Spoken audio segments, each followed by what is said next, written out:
Dear all, due to the lack of knowledge, we are here in the world. Why we are here in the world? Because of the lack of the knowledge. And we see our Chinwani Mata that give us knowledge. That give us knowledge that make us able to leave this world and become the Siddh Parmeshti, get the salvation. That is the only our Chinwani Mata that become us able to get that salvation, to get the supreme knowledge, that is only the Chinwani Mata. And whenever we get the chance to listen to Chinwani, we should leave all other works. We should leave all other works. Nothing is important in the world. The most important thing is to get the knowledge. And if you get the knowledge, that knowledge can become a supreme knowledge. That knowledge can become a cause to create the supreme knowledge. And if you want to get that supreme knowledge, it is essential that whenever you get the knowledge from Jinmani Mata, you never avoid all other works, but never avoid the chance to get the knowledge. बंधुओं, अज्ञान तिमिर के कारण हम इस संसार में भटक रहे हैं। कब से भटक रहे हैं? अनादिकाल से। अनादिकाल हो गया, ना जाने कब से हम इस संसार सागर में भटकते जा रहे हैं। किस कारण से? अज्ञान के कारण। आप लोग दुर्लभ लोक भावना पढ़ते हैं। लोक भावना पढ़ते हैं ना, आप लोग 12 भावना का चिंतन करते हैं। अभी कल से वाचना शुरू हो रही है, इसमें सुबह तत्वार सूत्र चलेगा और दोपहर में क्या चलेगा? वारसानुपेक्षा। 12 भावनाओं की बात चलेगी वहां पर। आचार्य कुंद देव का एक महान ग्रंथ वारसानुपेक्षा 2000 वर्ष पुराना, जिस पर परम पूज्य घनाचार्य विराग सागर जी महाराज ने सर्वोदया संस्कृत टीका लिखी है। 1100 पृष्ठ की संस्कृत टीका लिखी है, और जिस टीका के कारण आचार्य विराग सागर जी महाराज को डॉक्टरेट मानद की उपाधि से अलंकृत किया। ऐसी टीका, सर्वोदया टीका वारसानुपेक्षा ग्रंथ पर परम पूज्य घनाचार्य विराग सागर जी ने लिखी है। उस टीका को आधार लेकर वारसानुपेक्षा ग्रंथ की यहाँ पर वाचना दोपहर में चलेगी और सुबह तत्वार सूत्र का। ठीक है ना? तो हम क्या बता रहे थे? Lack of knowledge. अभी जैसे घंटी बज रही है ना, इसे क्या कहेंगे? Lack of knowledge. विवेक का अभाव। किस मौके पे क्या कार्य महत्वपूर्ण है, ये क्या कहलाता है? विवेक का अभाव। तो बंधुओं, इस अज्ञान के कारण हम कहते हैं लोक भावना में हम पढ़ते हैं। 14 राजू उतंग नभ लोक पुरुष संठान, तामे जीव अनादि से भरमत है भिन्न ज्ञान। क्या कहा? भिन्न ज्ञान। ज्ञान के अभाव में व्यक्ति भटकता है। ज्ञान के अभाव। हमारी भटकन का क्या कारण? अज्ञान। इस अज्ञान के कारण व्यक्ति जो है संसार में भटक रहा है और नाना प्रकार के दुखों को झेल रहा है। दुखों का कारण क्या है? अज्ञानता। दुखों का कारण कोई और नहीं है, हमारी अज्ञानता है। आज हम दुखी हो रहे हैं, कोई व्यक्ति हमसे बात करने को तैयार नहीं है, कोई व्यक्ति हमारा दुख दर्द पूछने को तैयार नहीं है। उसका कारण क्या है? हमारा स्वयं का अज्ञान। एक व्यक्ति है जिसके पीछे 50 लोग लगे हुए हैं, उसको क्षण क्षण का उसका ध्यान रख रहे हैं, सब व्यक्तियों से उसकी बनी हुई है। क्यों? उसके अपने व्यक्तित्व के कारण। और एक ऐसा भी व्यक्ति है जिसको कोई पूछने वाला नहीं है, उससे कोई बात करना पसंद नहीं कर रहा। क्यों? अज्ञानता के कारण। व्यवहारिक ज्ञान अनेक प्रकार का होता है। लौकिक ज्ञान, व्यवहारिक ज्ञान, आध्यात्मिक ज्ञान और केवल ज्ञान। अनेक प्रकार का ज्ञान होता है, लौकिक विधाएं बहुत सारी होती हैं। हमने बताया था किसी ने सीए कर लिया, किसी ने इंजीनियरिंग कर ली, किसी ने डॉक्टरी कर ली, किसी ने और पढ़ाइयाँ कर ली, सब लौकिक ज्ञान है। और लौकिक ज्ञान की कीमत, आज जो व्यक्ति पैसा कमा रहा है, बहुत सारे लोग उसके अंडर में काम कर रहे हैं, बहुत सारे लोग उसको सम्मानीय दृष्टि से देख रहे हैं, कोई डीसी लग गया, कोई एसपी हो गया, बहुत सारी दुनिया उसको, जो उसके प्रशासनिक कर्मचारी हैं वो तो उसका सम्मान कर ही रहे हैं, साथ में समाज के, राष्ट्र के व्यक्ति भी उसको एक सम्मानीय दृष्टि से देख रहे हैं। तो उसमें कारण क्या बना? लौकिक ज्ञान। और लौकिक ज्ञान से भी जरूरी क्या है? व्यवहारिक ज्ञान। एक व्यक्ति अच्छी पोस्ट पे तो पहुंच गया, लेकिन उसको व्यवहारिक ज्ञान नहीं है, कब किस मौके पे क्या करना चाहिए उसे पता नहीं है। अब वो जिस समय सभी कर्मचारी मौजूद हैं उस समय तो निर्देश दे नहीं पा रहा, और जब वो चले गए तब एक आध बचा तो वो निर्देश देने बैठ गया, तो उसने जो बात कही मात्र एक ही दो व्यक्ति तक पहुंची। ये क्या है? व्यवहारिक ज्ञान का विषय। व्यवहारिक ज्ञान, किस व्यक्ति से क्या बात करनी चाहिए, किस मौके पे क्या कार्य करना चाहिए, व्यवहारिक ज्ञान है। व्यवहारिक ज्ञान यदि नहीं है तो लौकिक ज्ञान भी कोई महत्व नहीं रखता, कोई महत्व नहीं रखता। व्यवहारिक ज्ञान क्यों? क्योंकि व्यवहारिक ज्ञान का जो तालमेल है वो किससे है? आपकी बुद्धि से है। एक होती है विद्या और एक होती है बुद्धि। एक विद्या होती है और एक बुद्धि होती है।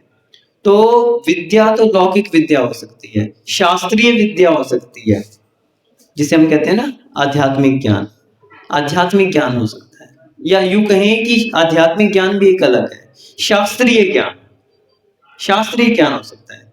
हमारे पंडित जी हैं, बहुत सारे शास्त्र पढ़े होंगे उन्होंने, लोग शास्त्री की डिग्री ले लेते हैं, तो क्या है?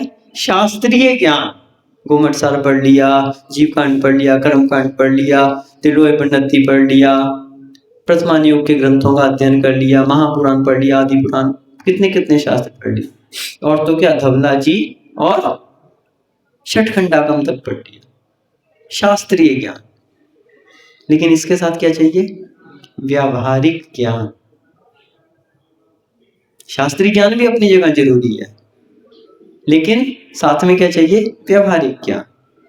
तो हमने बताया ना, एक लौकिक ज्ञान है जो आपको लौकिक शिक्षा देता है, एक शास्त्रीय ज्ञान हो गया जो शास्त्रों की शिक्षा दे रहा है, शास्त्रों से आपको लोक अलोक के विषय में जानकारी हो जाएगी, 7 तत्वों के विषय में जानकारी हो जाएगी, 6 द्रव्यों के विषय में आपको जानकारी हो जाएगी।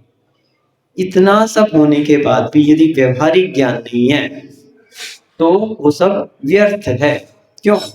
क्योंकि हमने कहा ना, ये विद्या की बात है और एक बुद्धि की बात है।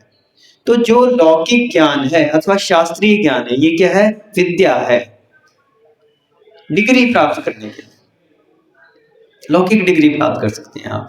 शास्त्रीय ज्ञान कर लिया, आप शास्त्रीय की डिग्री प्राप्त कर लेंगे, लेकिन उससे जरूरी क्या है? बुद्धि। बुद्धि उससे ज्यादा जरूरी है, क्योंकि यदि आपके लिए बुद्धि नहीं है तो शास्त्रीय ज्ञान का आप सही उपयोग नहीं कर सकते, लौकिक ज्ञान का आप सही उपयोग नहीं कर सकते। बृहद द्रव्य संग्रह गाथा 50 में एक श्लोक आया जिसमें उन्होंने कहा, यस्य नास्ति स्वयं प्रज्ञा शास्त्रम तस्य करोति किम। यस्य नास्ति स्वयं प्रज्ञा शास्त्रम तस्य करोति किम, लोचनानां विहीनस्य दर्पणम किम करिष्यसि। समझना बात को, एक बुद्धि की बात है और एक विद्या की बात है। तो विद्या किसके लिए यूजफुल है? जिसकी स्वयं की बुद्धि है। यस्य नास्ति स्वयं प्रज्ञा, जिसकी स्वयं की ही प्रज्ञा नहीं है, बुद्धि नहीं है उसके पास। और शास्त्रम तस्य करोति किम, अब शास्त्र का ज्ञान उसके लिए क्या कर लेगा? बातें तो बहुत सारी पढ़ ली उसने, रट ली, याद कर ली, परीक्षा दे दी, उत्तीर्ण हो गया उसमें और डिग्री प्राप्त कर ली, रटा हुआ है शास्त्रों को, लेकिन उसका उपयोग कैसे होगा? बुद्धि चाहिए उसके लिए, स्वयं की बुद्धि होनी चाहिए। तो यस्य नास्ति स्वयं प्रज्ञा, जिसकी स्वयं की प्रज्ञा नहीं है, जिसकी स्वयं की बुद्धि नहीं है, शास्त्रम तस्य करोति किम, उसका शास्त्र कुछ नहीं कर सकता।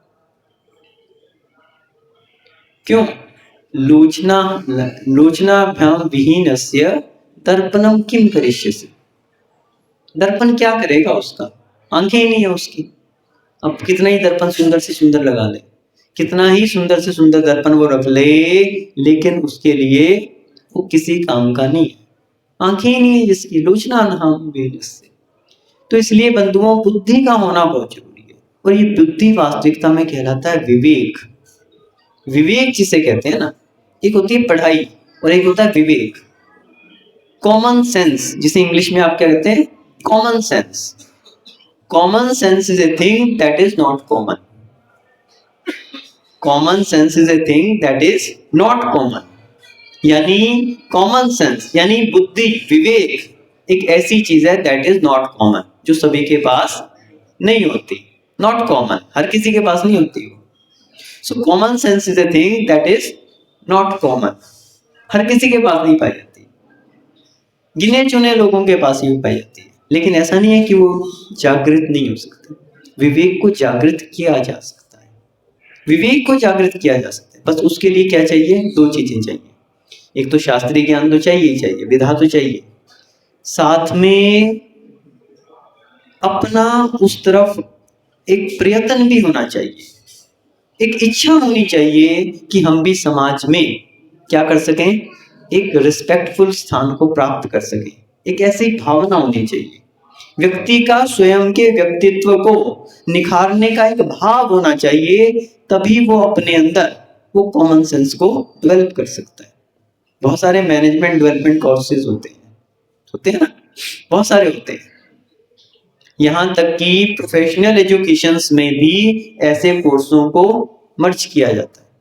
प्रोफेशनल एजुकेशन क्या आप खाली पढ़ाई मत करो, लोगों को टैकल करना भी सीखो, अपने व्यक्तित्व को निखारने का भी प्रयास करो, अपने जीवन को सुधारने का भी प्रयास करो। जो है वैसे ही मत बने रहो, सारी उम्र वैसे ही बीत गई। हमने बताया था कल, पूरी उम्र बीत गई एक थाली से चावल दूसरी थाली में करते हुए, पूरी उम्र बीत गई, अपने को वही अपना रूटीन बनाए हुए, सुबह आना है, अभिषेक करना है, पूजन करनी है, और बस उसके बाद जाकर पेट पूजा और फिर अपनी दुकान चलानी है। हमारे दादाजी भी यही करते थे, हमारे पिताजी भी यही करते थे, हम भी यही पूरी उम्र बीत गई। ना वो अपना आत्म कल्याण कर पाए, ना हमारे पिताजी कर पाए और ना हम कर पाए, ना ही हमारे अंदर कभी ऐसी भावना उत्पन्न हुई। एक कुत्ता जो होता है ना, उसको अगर लाठी मारे तो वो किसको पकड़ता है? लाठी को पकड़ता है। और एक शेर होता है, शेर किसको पकड़ेगा? लाठी वाले को पकड़ेगा। तो वैसे ही जो प्रज्ञावान होता है वो क्रिया को नहीं पकड़ता, वो क्रिया के फल को पकड़ता है। हम पूजन कर रहे हैं, क्यों कर रहे हैं? हम अभिषेक कर रहे हैं, क्यों कर रहे हैं? हम अर्घ चढ़ा रहे हैं, क्यों चढ़ा रहे हैं? सबके पीछे एक विवेक होता है, उसका पीछे उसके कारण। अर्घ चढ़ा रहे हैं, विवेक से चढ़ाएगा। प्रवचन चल रहे हैं, हम पास में जाके अर्घ चढ़ाएंगे, बोलने वाले को डिस्टर्ब होगा। तो जो विवेकवान होगा वो क्या करेगा? दूर ही एक चौकी लगा देगा, पहले से लगा देगा, ताकि लोग बार बार आगे ना आए। आगे आएंगे, बोलने वाले को डिस्टर्ब होगा, बोलने वाले को डिस्टर्ब होगा तो सुनने वाले को डिस्टर्ब होगा। तो जो विवेकवान होगा वो दूर ही एक चौकी पहले से लगा देगा। पहली बात तो जो विवेकवान होगा वो समय से आएगा, लेट नहीं आएगा। यदि आप लेट आ रहे हैं तो पहले आपने अपनी अविवेकता का परिचय पहले ही दे दिया। सभा के बीच में पहुंचना ये क्या है? अविवेक है। और सभा में समय से पहुंचना ये विवेक है। पहुंच गए अगर आप, लेट भी हो गए किसी कारण से, तो विवेक क्या कहता है? अब जहां जगह मिले वहीं बैठ जाओ, बीच बीच में नहीं हो। महाराज के बिल्कुल बगल में पास में मत पहुंचो, पैर छूने का प्रयास मत करो। अर्घ चढ़ाना है, दूर से चढ़ा दो, ये विवेक है। और जो बिल्कुल पास में आ जाए ये क्या है? अविवेक है। विवेक बहुत बड़ी चीज है। पूजन वालों के लिए। पूजन करनी है, पूजन का एक निश्चित समय, उस समय तक पूजन कर लो और पता लगा प्रवचन शुरू हो गए और आपकी पूजन चल रही है, तो क्या है? अविवेक है। क्यों? क्योंकि एक तरफ तो आप अपनी पूजन का समय जो सही है, जिस समय वो भाव बनते हैं सुबह सुबह के पूजन के, वो आपने समय खो दिया। और दूसरी बात ये कि जो प्रवचन का समय है उसमें आप पूजन कर रहे हो तो दो नुकसान हो गए आप। एक तो प्रवचन से वंचित रह गए, दूसरा आपका पूजन करना दूसरे के लिए क्या कर रहा है? विघ्न उत्पन्न कर रहा है। तो आप जो पूजन कर रहे हो किस लिए कर रहे हो? कर्मों को बांधने के लिए कर रहे हो या कर्मों को काटने के लिए कर रहे हो? बहुत सारे लोग पूजन में बात तो कुछ और करते हैं और काम कुछ और करते हैं। बहुत सारे लोग तो क्या रहता है कि अर्घ तो चढ़ाते हैं, किस लिए चढ़ा रहे हैं? अनर्घ पद प्राप्त करने के लिए। और अनर्घ पद कैसे प्राप्त होगा? जब आठों कर्मों का क्षय होगा। और आप काम क्या कर रहे हो? कर्मों को बांधने का कर रहे हो। क्षुधा रोग को विनाश करने के लिए आप क्या कर रहे हैं? नैवेद्य समर्पित कर रहे हैं। लेकिन सही बताना ईमानदारी से, आपकी भावना है क्या क्षुधा रोग को नष्ट करने की? आसक्ति तो आपकी उन भोगों के प्रति लगी हुई है। और कहीं क्षुधा रोग नष्ट हो गया, भगवान खुश हो गए आपके ऊपर, क्षुधा रोग नष्ट कर दिया, तो क्या होगा? डॉक्टर के पास पहुंच जाओगे, 2 दिन से भूख नहीं लग रही, 2 दिन से भूख नहीं लग रही, भोजन नहीं हो रहा, डॉक्टर के पास पहुंचो। 4 संज्ञाएं हैं, कौन कौन सी? आहार, भय, निद्रा और परिग्रह। तो आहार, निद्रा नहीं, वो तो संज्ञाएं हैं स्वयं, लेकिन कहते हैं आहार, निद्रा, भय, मैथुनानि सामान्यते एतद् पशुभिः नराणाम्। आहार, निद्रा, भय, मैथुनानि सामान्यते एतद् पशुभिः नराणाम् धर्मो हि एको मदिको विशेषो धर्मे नहीं ना पशुभिः समानः। आहार, निद्रा, भय, मैथुनानि सामान्यते एतद् पशुभिः नराणाम् धर्मो हि एको मदिको विशेषो धर्मे नहीं ना पशुभिः समानः। तो यदि आपके अंदर भी आहार की संज्ञा पाई जा रही है, भोजन की इच्छा बनी हुई है, अर्घ तो चढ़ा रहे हैं आप, किसका? क्षुधा रोग विनाश ना आए, लेकिन इच्छा क्या बनी हुई है? कहीं ये क्षुधा विनाश ना हो जाए, क्षुधा विनाश ना हो जाए। क्यों विनाश हो जाएगी? तो हम पंचेंद्रिय के भोगों को नहीं भोग सके, रसना इंद्रिय का भोग नहीं भोग पाएंगे। निद्रा, एक और तो आप निद्रा को समाप्त करना चाह रहे हैं और कहीं 2 दिन नींद ना आए तो नींद की गोली खा रहे हैं। किसका काम कर रहे हैं? सामान्यतः पशु भी नराना, पशु के समान चर्या चल रही है अपनी, वही आहार की उनको आसक्ति है, वही आपको है, वही निद्रा, वही भय उनको लग रहा है, वही भय आपको लग रहा है। क्यों? पशु भी नराना सामान्यतः पशुओं में भी पाया जा रहा है और मनुष्यों में भी पाया जाता है। मैथुन संज्ञा पशुओं में भी है और मनुष्यों में भी है। और सबसे बड़ी बात यह है कि संज्ञा को समाप्त करने की इच्छा भी नहीं हो रही हमारे लिए। संज्ञा तो ठीक है अपनी लगी हुई है, कर्मों का उदय है, लेकिन अगर कहीं गलती से समाप्त होने लगे तो उसको पूरा कर ले। हमने कहा ना, भूख नहीं लगेगी डॉक्टर के पास पहुंचोगे, किसी के लिए नींद नहीं आ रही डॉक्टर के पास हो जाओ, किसी की अगर शारीरिक शक्ति कमजोर हो जाए ना तो क्या करता है वो? क्या करता है? ताकत की दवाइयां। मैथुन संज्ञा यदि किसी के अंदर जागृत नहीं हो पा रही तो क्या करते हैं वे लोग? डॉक्टर के पास जाते हैं कि हमारे लिए क्या कर दो, ताकत की दवाई दे दो। हमारे लिए किसी के लिए पुत्र की उत्पत्ति ना हो रही तो क्या करेगा? डॉक्टरों के चक्कर लगाएगा। मैथुन संज्ञा, वह संज्ञा। तो ये सब किसके तुल्य है? पशु के लिए। पशु भी नरानाम सामान्यतः, जो बात पशुओं में पाई जा रही है वही मनुष्यों में पाई जा रही है। धर्मो ही एको मधिको विशेषो, एक धर्म ही एक ऐसी चीज है जो पशुओं में नहीं पाया जा रहा, एकमात्र मनुष्यों में पाया जा रहा है, एकमात्र मनुष्य में। यानी हमने मनुष्य पर्याय को तो प्राप्त कर लिया, लेकिन उसका महत्व नहीं समझ पा रहे। महत्व नहीं समझ पा रहे कि ये पशुओं से हटके हमारे लिए बुद्धि मिली है।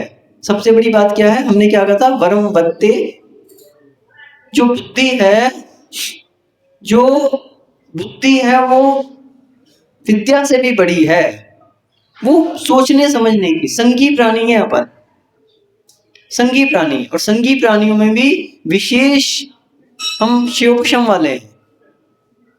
तो हम लोग हित और अहित का निर्णय कर सकते हैं कि क्या चीज में हमारा हित है, क्या चीज में अहित है। ये विवेक जिसमें जागृत नहीं हुआ, सामान्य पशु भी न रहना, पशु के तुल्य है वो, इससे ज्यादा कुछ नहीं है। हमारे लिए मनुष्य पर्याय मिली है, और उसमें भी देव शास्त्र गुरु का समागम मिल गया। जैन पर्याय मिल गई, देव शास्त्र गुरु का समागम मिल गया, शास्त्र स्वाध्याय का हमारे लिए अवसर मिल गया। और फिर भी हम लगे हुए अपने कार्य, लगे हैं अपने कार्य। हर किसी के भाग्य में नहीं होता।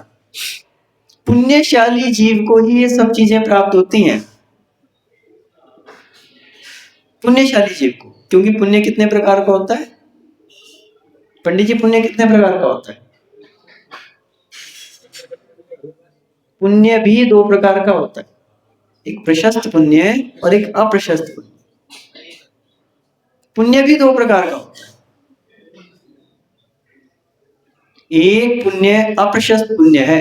पहले आपने कोई अच्छा कार्य किया था और उस पुण्य के प्रभाव से आपको क्या हो गया, धन संपदा प्राप्त हो गई, सौभाग्यवती स्त्री प्राप्त हो गई, और आज्ञाकारी पुत्र प्राप्त हो गया।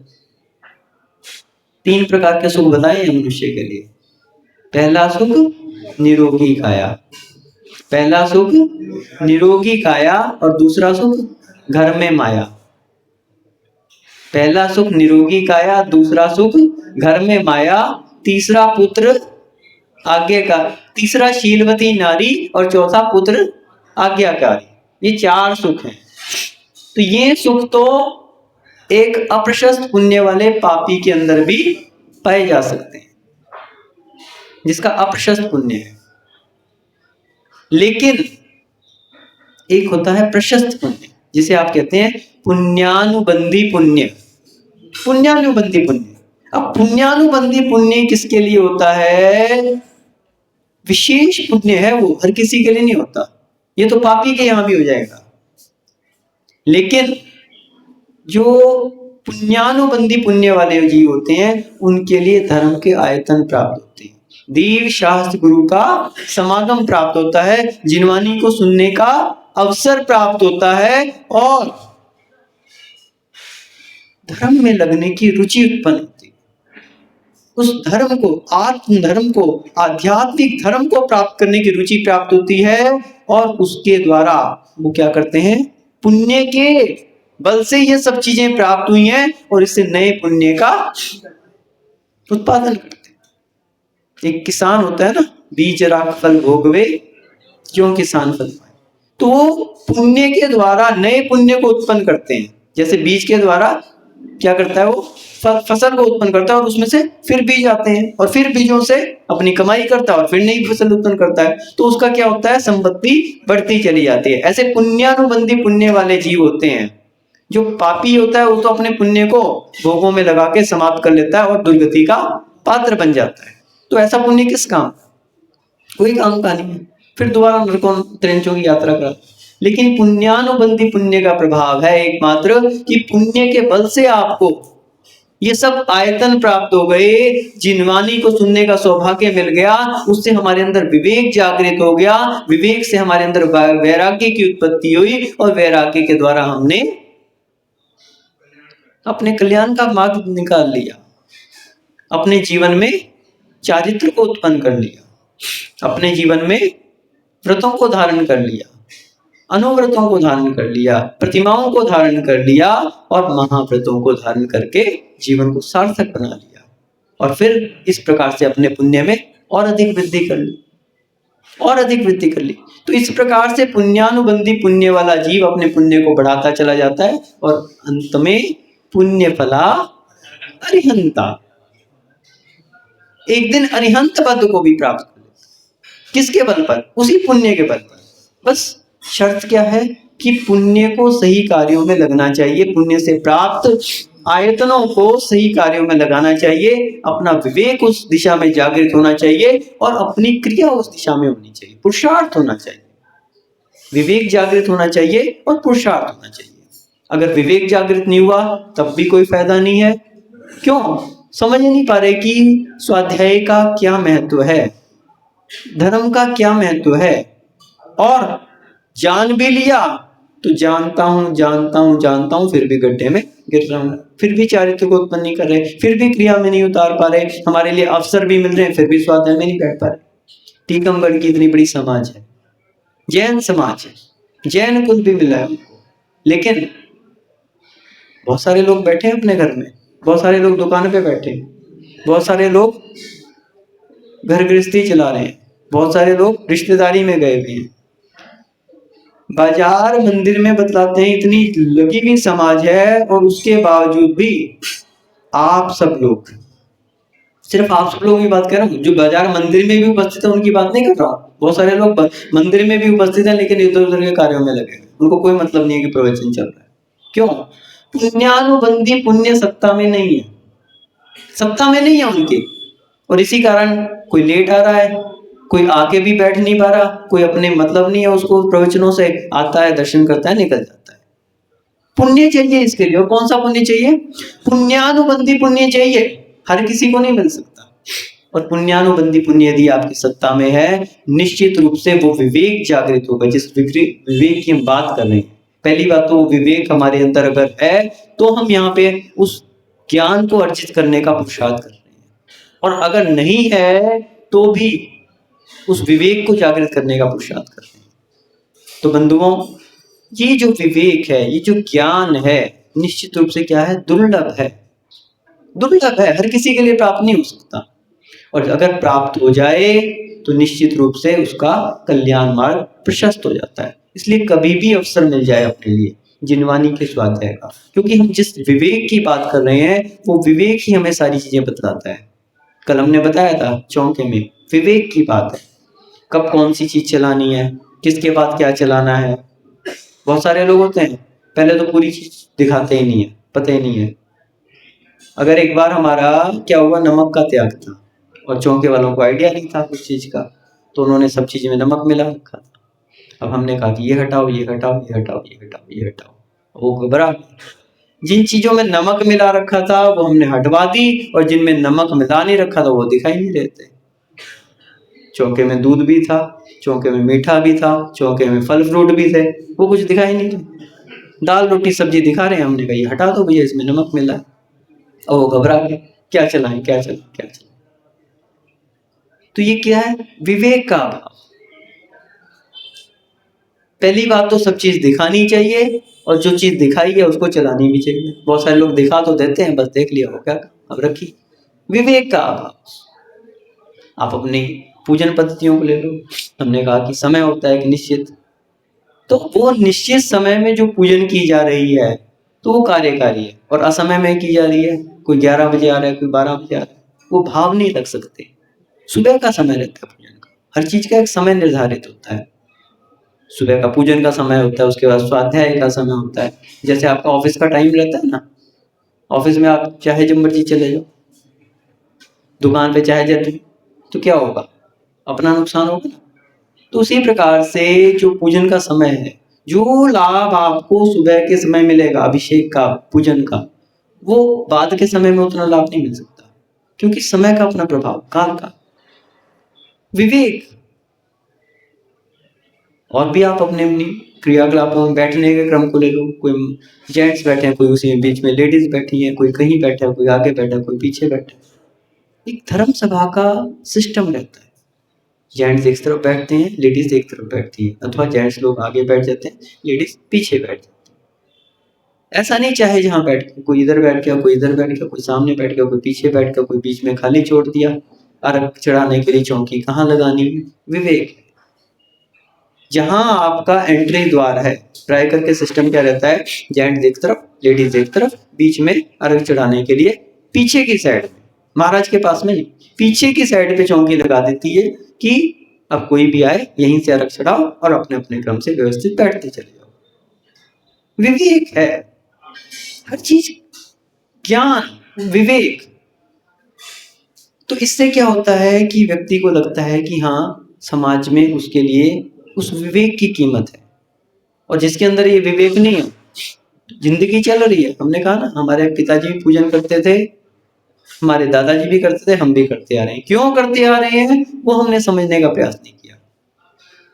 जो अपने ग्रस्तों के 6 आवश्यक बताए हैं, वो किस लिए बताए हैं? ताकि वो उन कार्यों को करते हुए एक दिन संयम के भाव जगा सके। अपन ने सारी उम्र पूजन पद्धतियों में निकाल दी और कभी संयम के भाव नहीं जगाए, व्यर्थ हो गया अपना पूरा पूजन करना। पूरा सारी उम्र का पूजन करना व्यर्थ चला गया। क्यों? उसका जो फल था उस तक नहीं पहुंच पाए। ये विवेक है ये इस चीज में, कि यदि वो विवेक अपने अंदर होता तो हम जब पूजन करते तो ये भाव बनाते कि जिनकी हम पूजन कर रहे हैं हम भी उनके समान बन सकें। ये लक्ष्य लेके वो पूजन करेगा तो एक दिन वो उस भाव को, उस निर्ग्रंथ मुद्रा को धारण करने का प्रयास भी करेगा। यही तो अंतर है जैन धर्म में और अन्य धर्मों में। जैन धर्म में और अन्य धर्मों में सबसे बड़ा अंतर ये, क्यों? वहां पर भगवान जो है वो भक्त को भक्त बनाए रखते हैं, लेकिन यहाँ पर भक्त नहीं बनाए रखते, स्वयं भगवान बना देते हैं। सबसे बड़ा अंतर है कि वहां पर भक्त भक्ति बना रहता है, लेकिन यहाँ पर भक्त भगवान बनने की। आप लोग पूजन में क्या पढ़ते हैं? मुझे ये भगवान आपका पद चाहिए,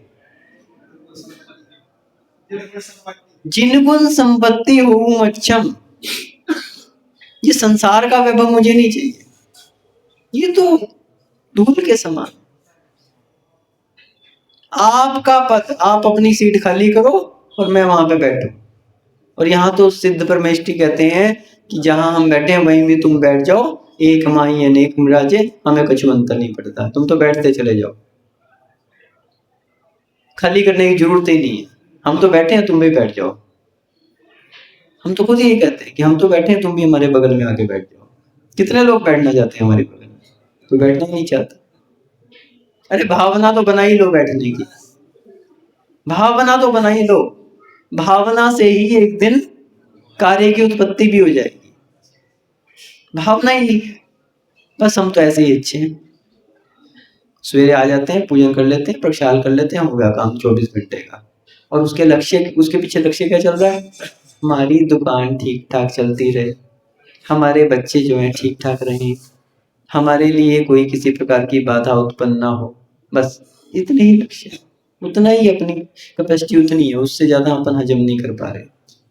अरे ये सब लौकिक चीजें तो आपको अपने आप मिल जाएंगी। निरोगता है, धन संपत्ति है, ये तो अपने आप मिलेंगी। किसके सामने खड़े हो? राजू भैया, आप दुकान पे जाओ बाजार में और आपको साड़ी खरीदनी है तो कौन सी दुकान पे चढ़ोगे? साड़ी वाली दुकान पे या जूते वाले की दुकान? साड़ी वाली दुकान पे जाओगे ना, जूते की दुकान पे तो नहीं जाओगे। और है ना, अब आप वीतरागी भगवान के सामने खड़े हो, उनसे क्या मांगोगे? वीतरागता मांगोगे या सरागता मांगोगे? मांगते तो आप संसार की चीजें हो सारी। हमारे लिए धन मिल जाए, हमारे लिए वैभव मिल जाए। अरे धन ही लेना है तो वो तो सारा कुछ छोड़ के आए हैं। अगर आपको पत्नी की इच्छा है, वो तो अपने घर गृहस्थी को त्याग करके आए हैं, उनसे आप क्या मांग रहे हो? सोचो, विवेक विवेक लगाओ, किससे क्या मांगना चाहिए? जिसके पास जिसके पास ज्ञान है तो ज्ञान दे रहा है, जिसके पास जो होगा वही तो देगा। जिसके पास जो होगा वही तो देगा। आचार्य क्या नाम से, इष्टोपदेश में आचार्य पूज्यपाद महाराज ने एक श्लोक लिखा है कि अज्ञानोप्यास्ति रज्ञानम ज्ञानम ज्ञानी समाश्रया, यस्य। तो जिसके पास जो है वही देगा ना। अज्ञानी से अज्ञान की प्राप्ति होगी और ज्ञानी से ज्ञान की प्राप्ति होगी। तो इसलिए वीतरागी प्रभु से वीतरागता मांगने का प्रयास करो, संसार की चीजें तो अपने आप मिल जाएंगी। और वास्तविकता ये है कि जिसके अंदर वीतरागता आ गई, अब उसे संसार की चीजें कैसे लगती हैं? सबदल धूलि समान, उससे कोई मतलब ही नहीं रहता, उसको कोई इच्छा ही नहीं रहती। तो बंधुओं, ये सब बातें हैं विवेक की। विवेक से हमारे अंदर, हमने बताया था, लौकिक ज्ञान भी प्राप्त होता है, शास्त्रीय ज्ञान भी प्राप्त होता है, और व्यवहारिक ज्ञान भी प्राप्त होता है, और सबसे ऊपर है आध्यात्मिक ज्ञान, जो एक अंदर का वैराग्य है, वो आध्यात्मिक ज्ञान है। शास्त्रीय ज्ञान अलग बात है, और आध्यात्मिक ज्ञान का अर्थ है कि उस आत्मा को प्राप्त करने का भावना उत्पन्न हो जाना। उस आत्मा को प्राप्त करने की जिसके अंदर भावना उत्पन्न हो जाती है, तो सभी भावनाएं छूट जाती हैं, फिर किसी चीज की आकांक्षा ही नहीं रहती, उसके लिए उनका कोई महत्व ही नहीं रह जाता। वो आध्यात्मिक ज्ञान, और वही आध्यात्मिक ज्ञान केवल ज्ञान को प्राप्त करना। तो बंधुओं, ज्ञान का जब भी अवसर मिल जाए, कुछ सीखने का जब भी अवसर मिल जाए, उसे छोड़ना नहीं चाहिए।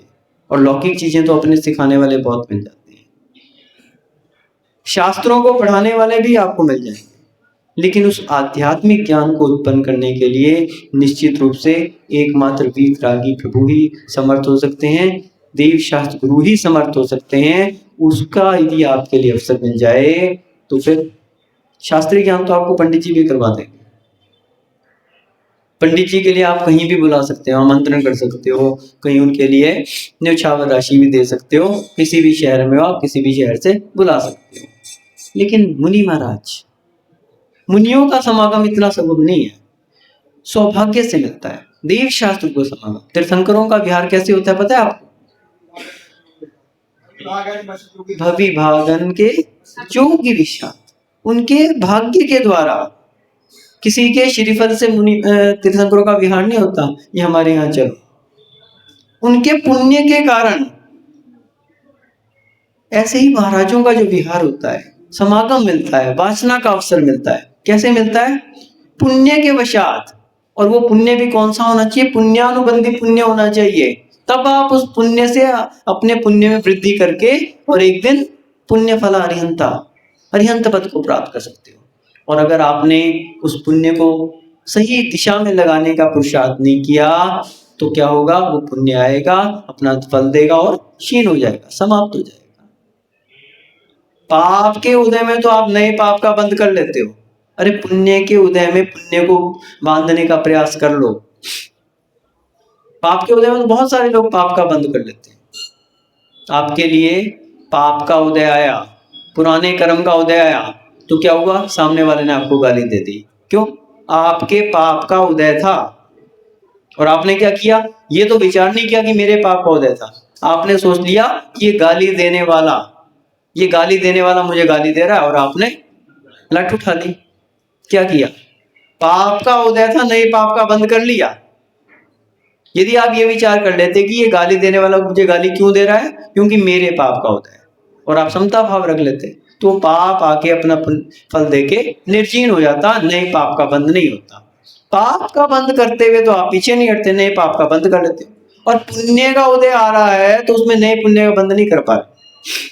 पुण्य के उदय से आपको देवशास्त्र गुरु का समागम प्राप्त हो रहा है, वाचना का अवसर मिल रहा है, और उस वाचना के अवसर का यदि आप लाभ ले लेंगे, तो नए पुण्य का बहुत सारी चीजें स्वाध्याय के माध्यम से अपनी क्लियर होती है। स्वाध्याय, विवेक उत्पन्न होता है हमारे लिए, व्यवहारिक ज्ञान हमारे लिए आता है, शास्त्रीय ज्ञान हमारे लिए प्राप्त होता है, और आध्यात्मिक ज्ञान भी इसी वाचना के माध्यम से प्राप्त होता है, शास्त्र स्वाध्याय के माध्यम से प्राप्त होता है, देव शास्त्र गुरु की वाणी के माध्यम से प्राप्त होता है। तो बंधुओं, जब कभी हमारे लिए अवसर मिल जाए उस वाचना का, और अभी आपके लिए बहुत अच्छा अवसर मिल गया, बहुत सारा अवसर आपके लिए मिल गया कि आपके लिए लगभग 20 दिन की वाचना का एक अवसर मिल गया, जिसमें सुबह के समय आपके लिए क्या होगा? तत्वार्थ सूत्र एक ऐसा ग्रंथ जिसके लिए जैन गीता कहा गया। जैन गीता, सारे शास्त्रों का यदि सार किसी में है तो वो तत्वार्थ सूत्र में है। सूत्र की बात जहां पे, सूत्र यानी गागर में सागर, सूत्र का अर्थ ही यही है, बहुत सारी बात को शॉर्ट में कह देना। तो एक छोटे से 357 सूत्रों में आचार्य उमा स्वामी जी महाराज ने चारों अनुयोगों को समाहित कर दिया। एक ऐसे ग्रंथ का वाचन आपके लिए हो रहा है। और दोपहर में क्लास चलेगी वारसानुपेखा। किसका ग्रंथ है? परम पूज्य आचार्य कुंद कुंद देव का ग्रंथ, और जिस पर सर्वोदयी टीका परम पूज्य आचार्य विराग सागर जी महाराज जैसे एक महान आचार्य, जिनके लगभग 350 शिष्य प्रशिष्य हो गए और आज पूरे देश में क्या कर रहे हैं? जैन धर्म की प्रभावना कर रहे हैं।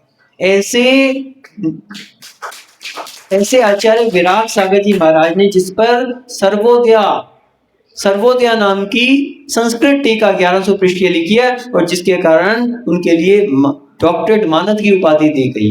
एक ऐसा ग्रंथ, उसका आपका दोपहर में वाचन चलेगा और शाम को 24 छाना। यदि आपको शास्त्रों की बात समझ नहीं आती तो 24 छाना का अध्ययन कर लेना। कोई व्यक्ति, छोटा बच्चा भी अगर हो तो वो 24 छाना के माध्यम से आध्यात्म में प्रवेश कर सकता है और कर्णान योग को समझ सकता है। बहुत सरल माध्यम से, बच्चों के लिए भी। ये मत समझ लेना कि 24 छाना तो महाराजों का काम है पढ़ना, या बहुत जो विद्वान लोग हैं उनका काम। हमारी बाजना में वाचना हुई 12-12 साल के बच्चे बच्चियां, 10-10, 12-12 साल की 24 छाना की क्लास पढ़ते थे और परिभाषाएं सुनाते। साधन गुण स्थान की परिभाषा सुना रहे हैं, मिश्र गुण के स्थान की। मवई वाले आपके गए थे बाजना में तो उन्होंने देखा, उसी क्लास के समय पहुंचे, उन्होंने देखा बच्चे लोग परिभाषाएं सुना रहे। इतने प्रभावित हो कि महाराज हमारा श्री चक्र का विधान है, आप ही के सानिध्य में होना चाहिए। 85 किलोमीटर से जो है प्रार्थना करके लेके आ गए। क्लास के तुरंत बाद हमसे जब चर्चा हुई तो बोले हम तो आपकी क्लास देख के हैरान रहे। तो 24 छाना को भी हम इतने सरल तरीके से कि छोटे छोटे बच्चे भी उसको समझ जाए।